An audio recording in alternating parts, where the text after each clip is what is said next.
പുതിയൊരു വീഡിയോയിലേക്ക് എല്ലാവർക്കും സ്വാഗതം. നമ്മൾ ISLലെ എല്ലാ ടീമുകളുടെയും പരിശീലകരെ പറ്റി സംസാരിച്ചുകൊണ്ടിരിക്കുകയാണല്ലോ. East ബംഗാളിന്റെ പരിശീലകനാണ് Carlos ക്വാഡ്രറ്റ്. 55 വയസ്സാണ് പ്രായം. സ്പെയിൻകാരനാണ്.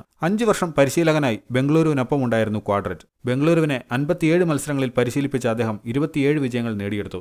എൽ സാൽവഡോറിന്റെ ദേശീയ ടീമിന്റെ അസിസ്റ്റന്റ് കോച്ചായിട്ടാണ് കോച്ചിംഗ് കരിയർ അദ്ദേഹം ആരംഭിക്കുന്നത്.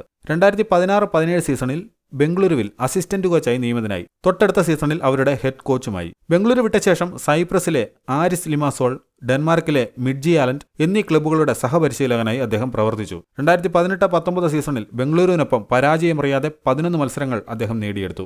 അത് ഒരു റെക്കോർഡാണ്. ആ സീസണിൽ തന്നെ തുടർച്ചയായ 6 വിജയങ്ങൾ നേടി. ഒരു സീസണിലെ ഏറ്റവും കൂടുതൽ ക്ലീൻ ഷീറ്റുകൾ ബംഗളൂരുവിനൊപ്പം 2019-20 സീസണിൽ അദ്ദേഹം നേടി 11 എണ്ണം. 2017 മുതൽ 19 വരെ ബംഗളൂരുവിന്റെ ഹോം ഗ്രൗണ്ടായ ശ്രീകണ്ഠീരവയിൽ പരാജയമറിയാതെ 17 മത്സരങ്ങൾ ബംഗളൂരു അദ്ദേഹത്തിന് കീഴിൽ പൂർത്തിയാക്കി. അത് ISLലെ റെക്കോർഡാണ്. കഴിഞ്ഞ സീസണിലാണ് അദ്ദേഹം ഈസ്റ്റ് ബംഗാളിൽ എത്തുന്നത്. അവർക്കൊപ്പം ഡ്യൂറന്റ് കപ്പിൽ റണ്ണറപ്പായി. 4 വർഷത്തിന് ശേഷം കൊൽക്കത്ത ഡെർബി വിജയിച്ചു. ഈസ്റ്റ് ബംഗാൾ ആദ്യമായി സൂപ്പർ കപ്പും അദ്ദേഹത്തിന് കീഴിൽ നേടി. അങ്ങനെ ഇന്ത്യയിൽ നിരവധി നേട്ടങ്ങൾ കൊയ്ത പരിശീലകനാണ് കാർലോസ് ക്വാഡ്രറ്റ്.